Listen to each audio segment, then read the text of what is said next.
Lomé Convention 1. Partnership in various aspects related to trade aid in politics in Yaoundé Convention 2. It was characterized by its contractual native to aid trade in politics.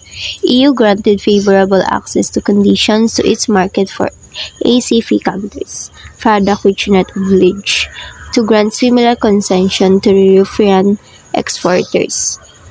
Exavex and Sugar Protocol. The main innovation of this convention, still in January 2006, was to introduce a stabilization system of exporting income from agricultural products, EDF-3B-EZU, which was preceded by that of the association regime, EDF and 2-3 of Yaoundé Conventions, received a founding budget of more than EZU 3 billion. Lomé Convention 2, signed 1918, logic extension of First Lomé Convention. Obviously, Lomé 2 also introduced innovations compared to the previous agreement.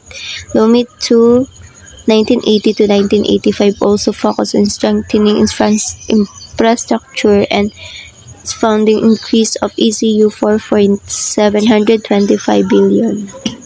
Lomé Convention 3. In 1985, the Third Lomé Convention occurred. In this convention, there was also the issue about human dignity, since a new fund was created and intended to help refugees, and the sixth EDF got a funding of EZU 7.4 billion and was directed to development programs, especially in the rural sector. Lomé Convention 4 and Lomé 4 BIS. Last agreement between ACP-EU partnership in 1990 and review in 1995.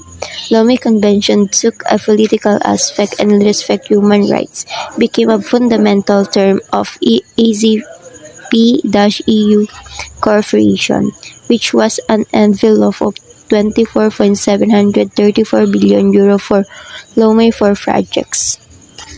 The Cotonou Agreement and its innovation, signed in June 23, 2000 with 20 years period and review each 5 years.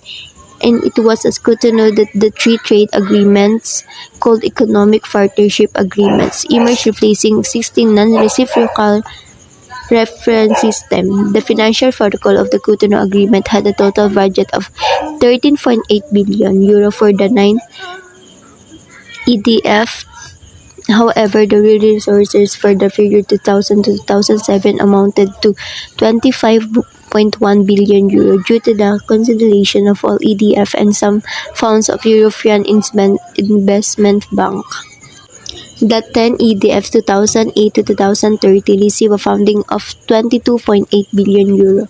The 9 and 10 EDF, in the context of Cotonou Agreement, has mobilized a total funding of 36.6 billion euro without the leftovers of previous programs. Chinese strategy of cooperation with Africa. The cooperation between China and Africa has a long history and involved through many phases.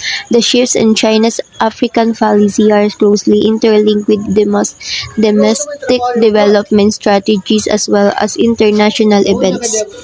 The evolution of Sino-African Development Cooperation, 1995-1975. Economic assistance amounting to 6.92% from China's GDP 1973 to 1979.